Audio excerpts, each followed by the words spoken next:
Blessed be, blessed be, blessed be.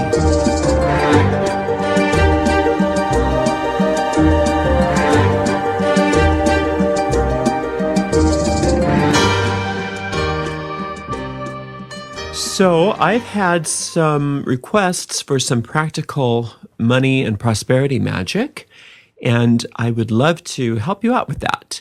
Now, there's a lot of great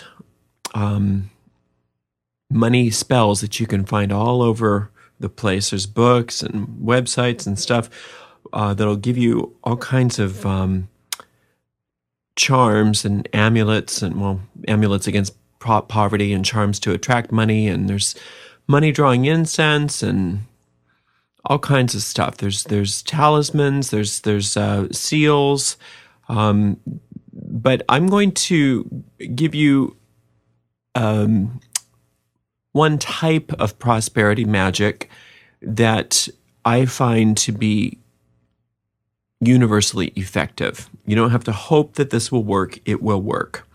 And that's because it's a really good balance and combination between mystical and pragmatic. And so it's very magical, but it's also very practical at the same time. So you're going to be actually creating prosperity magically, and you're also going to be training your mind how to think and act in a more prosperous way, so that you always have more than enough money. And the first thing that we're going to talk about is I would recommend that you get anybody who's serious about amassing any sort of wealth or fortune is to get a book and have it be your prosperity book of fortune or your prosperity grimoire, or you can just call it your book of fortune. I like that.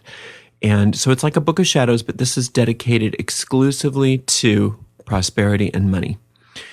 And one of the first things that we're going to do is we're going to use the principle of mentalism, and there should be a lecture on the DCW lecture site on the principle of mentalism coming up very soon. That's in the docket.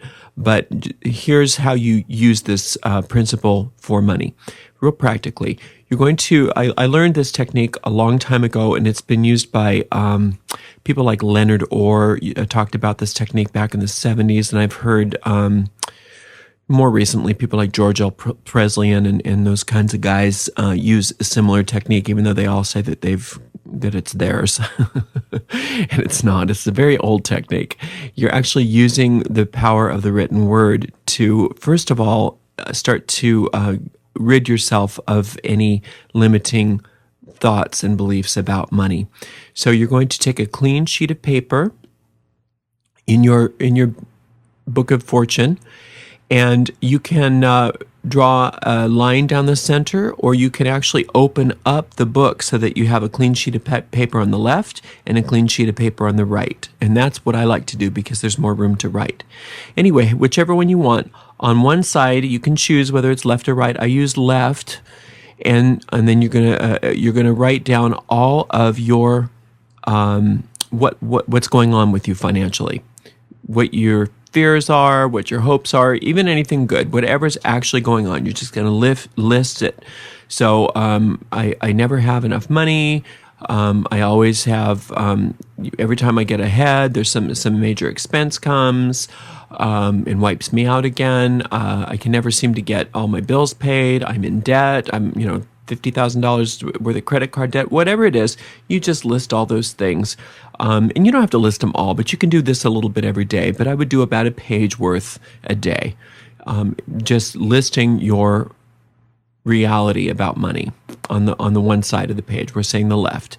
And then you're going to take each one of those things and you're going to create a thought that is an improvement on that. So if it's I'm always in debt, you can just say all my debts are now paid in full. And you're going to write that on the right side of the page. And you just go through one thought at a time, and you're going to just improve each one. And you're going to remind yourself that the mortal world is simply a reflection of the mental world. And so all of these things on the left-hand side of the page are mortal manifestations of old thoughts. But since your own mental world is your own mental world, you can think anything you want.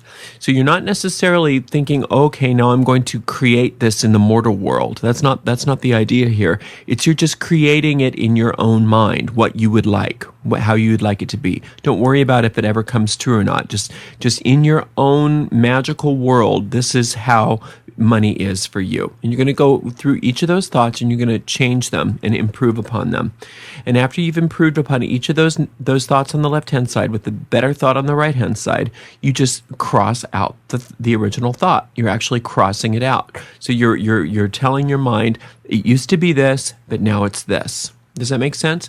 So do about a page a day, until you feel like you don't need to do it as much anymore.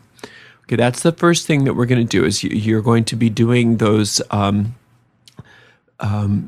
writing out, making just lists of what's going on with you financially, and then you're going to change that into a new desired thought.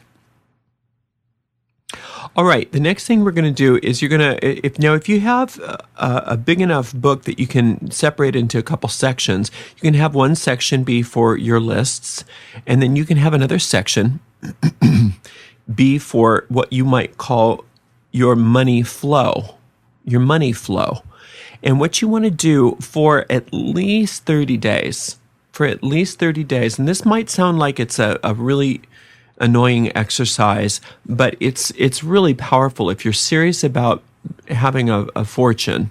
And there's nothing wrong with having a fortune, and a fortune can be anything you want it to be. If a fortune to you is just getting all your bills paid and being completely out of debt, then that's a fortune. If a fortune is $1 billion, that's okay too. You're allowed to have whatever you want to have because it's your own magical world that you're creating here.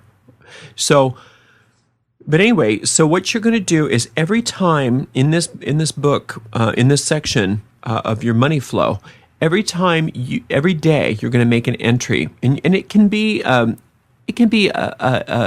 summary that's approximate. It doesn't have to be exact, but you're going to, anytime you receive money that day, whether it's finding money on the street, somebody gives you money, whether you make money in business, whether you get a paycheck, any money you get, you're going to make an entry for that day, inflow, ...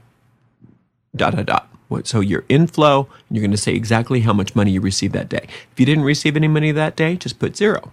That's fine. Then at the end of the day, you're also going to put outflow. So that means so you bought a soda in a machine, you paid your rent, whatever it is, you keep track of that outflow that day.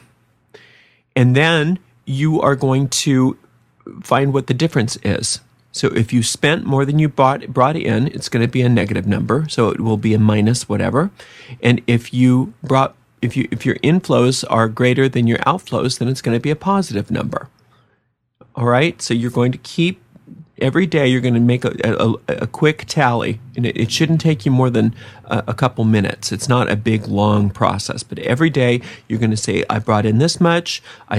This much was spent, and this is what was either left over or the negative number.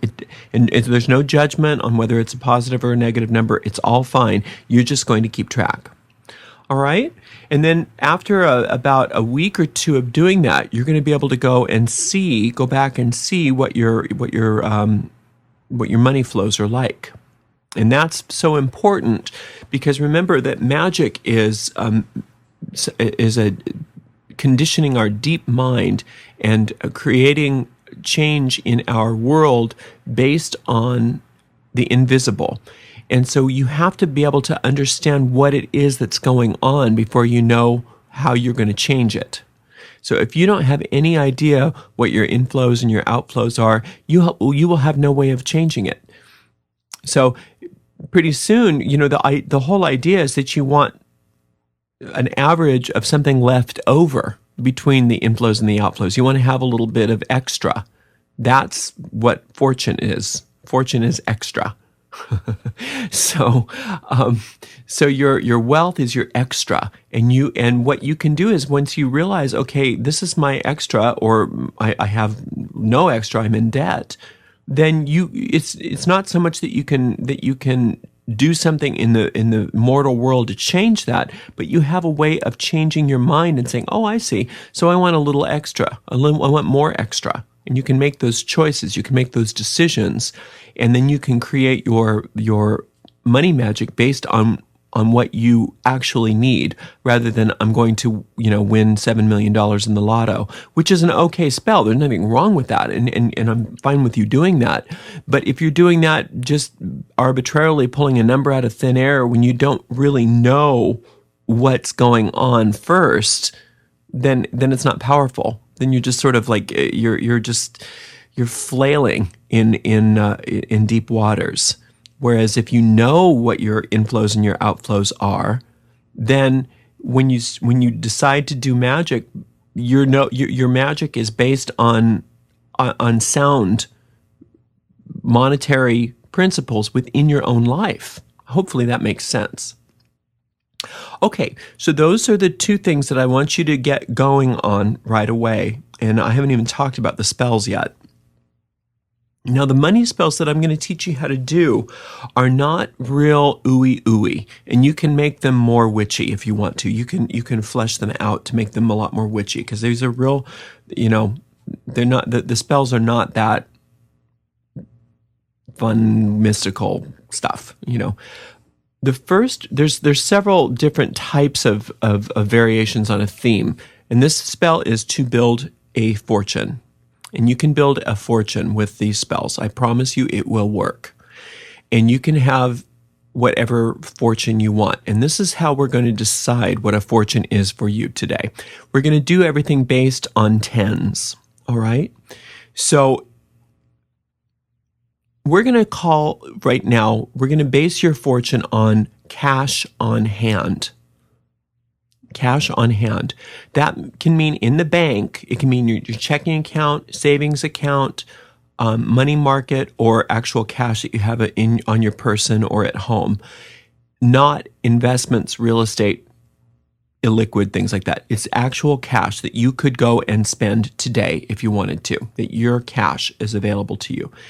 Now, if you are used to always having $10 on hand at any given time, and then we're going to look and see bringing up your cash on hand to $100. Okay.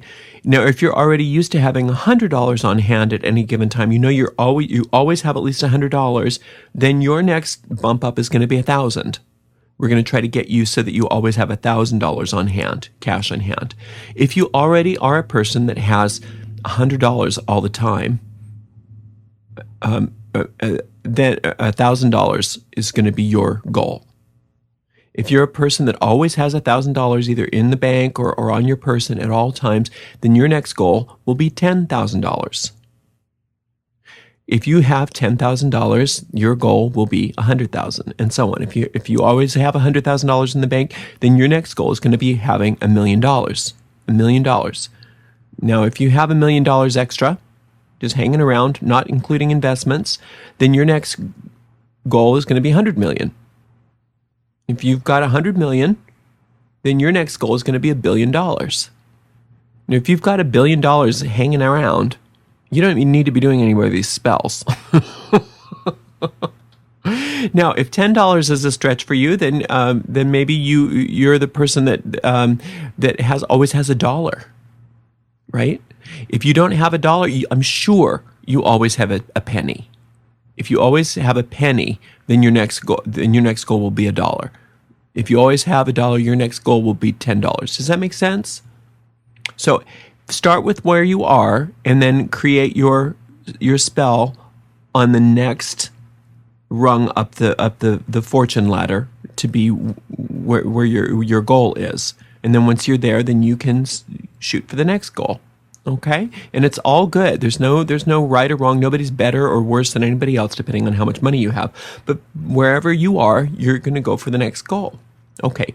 Now, here's my favorite, easiest one is called the dime spell. The dime spell. And it goes like this. Now, this is something you're going to have to keep track in your Book of Fortune. First of all, you want to get a box or a bag or a jar or something that can hold a fair amount of money, but something that's gorgeous and something that you can decorate so that it looks very prosperous. You want to include a lot of Jupiter types of things. You want symbols of Jupiter, purples and greens and golds. So we're dealing with Jupiter and Sun and a little bit of Venus energy. You can line, so if you don't have a gorgeous box, you can get any old box and you can make it gorgeous by lining it with maybe green and or purple felt or paper. You could paint it. You could paint little symbols on it. However you want to do it. You can put little talismans in it. You could paste the talismans in it. You could put little semi-precious stones all through there with hot glue. Just make it very, very opulent and gorgeous and very magical.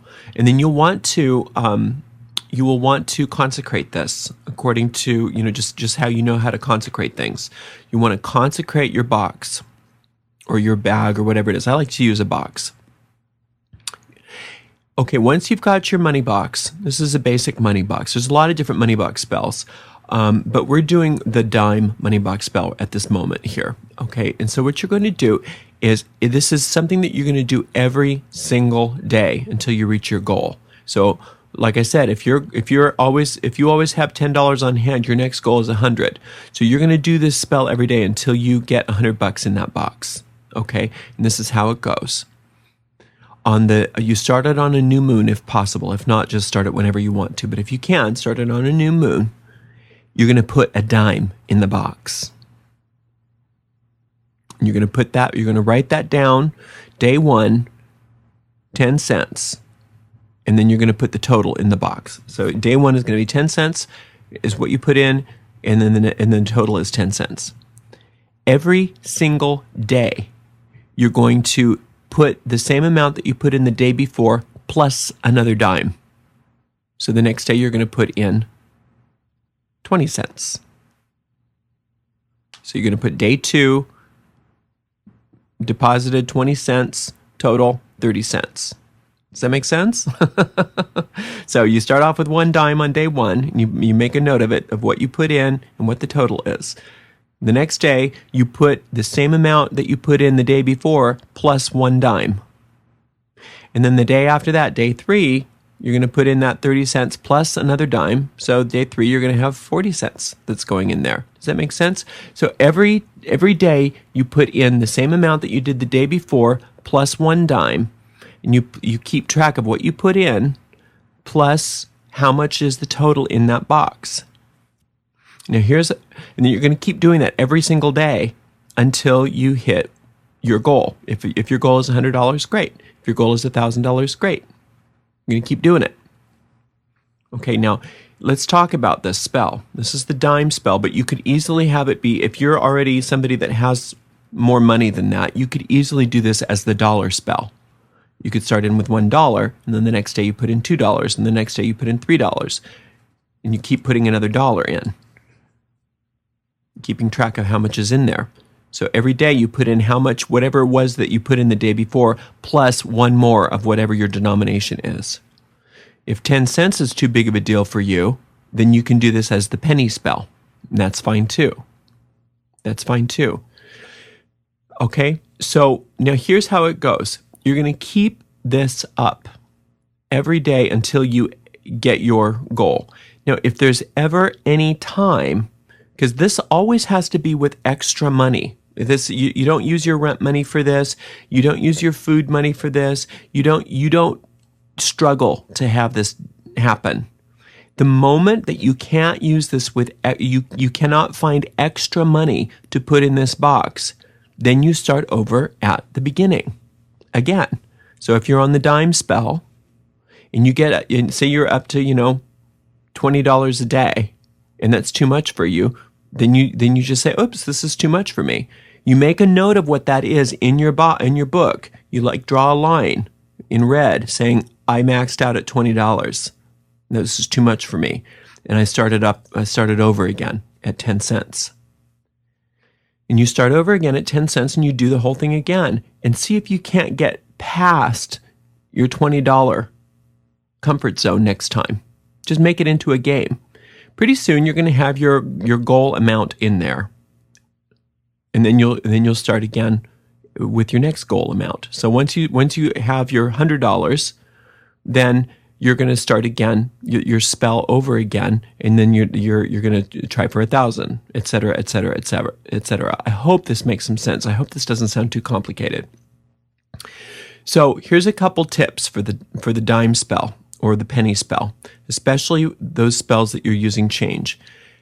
As soon as you get to a place where that you have enough dimes or pennies or whatever that you could cash it in for $1, cash it in for $1 and replace it with $1.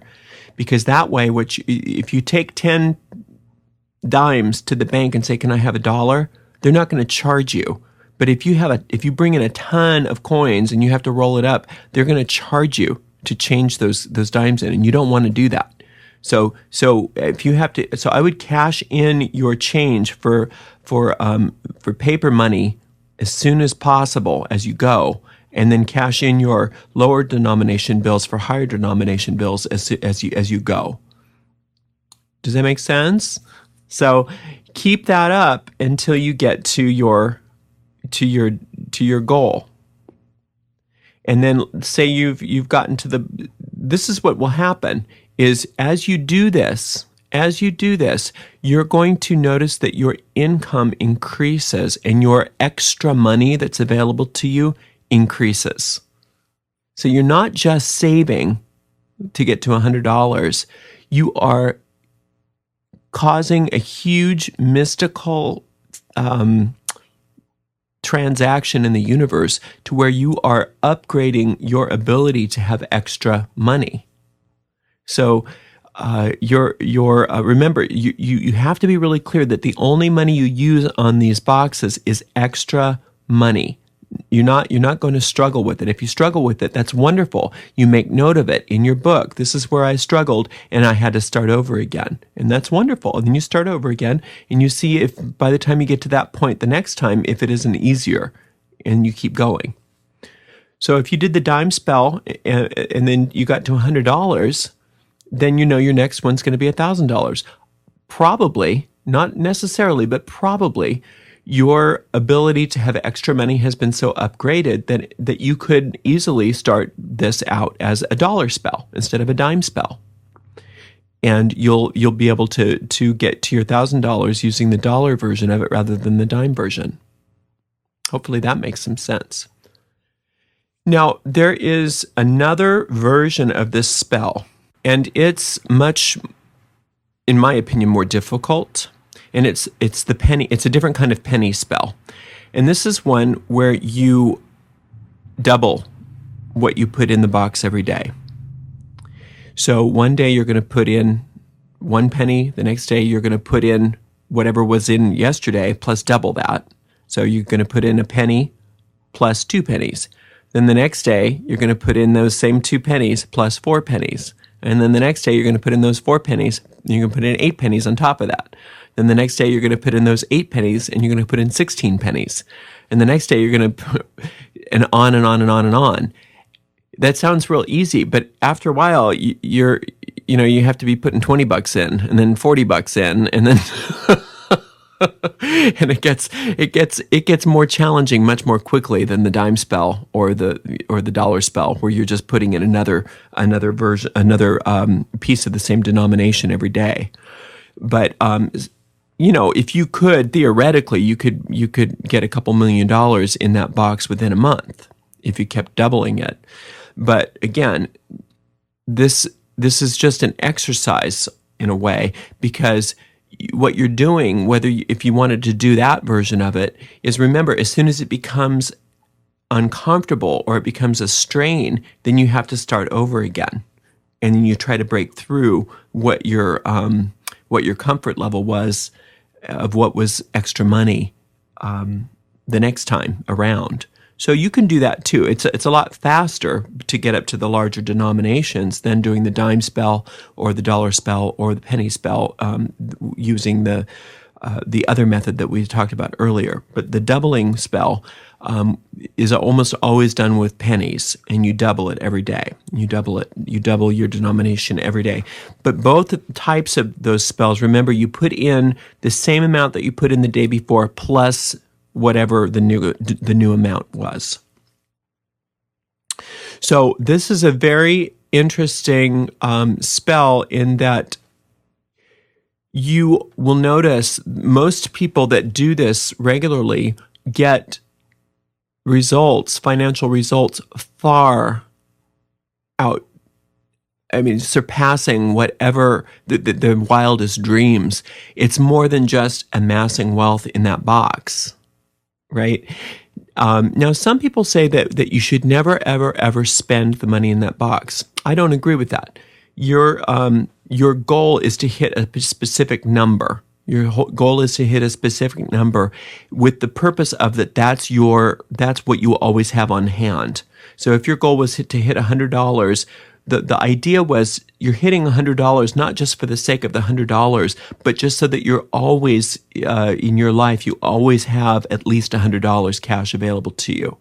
So you can put that in the bank, you can keep it in the box and leave it in there as you try for the 1,000. And that's what a lot of us do, is we just leave the money in the box as we try for our next goal, because the money in our bank accounts and our investments and all that stuff rise up at the same time as we're doing these spells. The money in that box is really not that important because there's so much more money coming to us as a result of doing the magic. The magic is actually causing us to have much more income. And again, at the same time, you're always still doing, at least for 30 days, you're still keeping track of your inflows and your outflows and the balance, and keeping track of your thoughts about prosperity. Interesting. This prosperity magic should work pretty quickly for you if you do it the way I've described it to you. Okay, well, I hope that that's something of interest to you, and I'm not really sure where I'm going to put this. I don't know if this is going on the DCW site or a Witch's Primer, because it kind of could go in either place. And right now, it's going in the vault, and we'll get it up on online as soon as I'm directed and led as to where it should go. Until next time, love and blessings.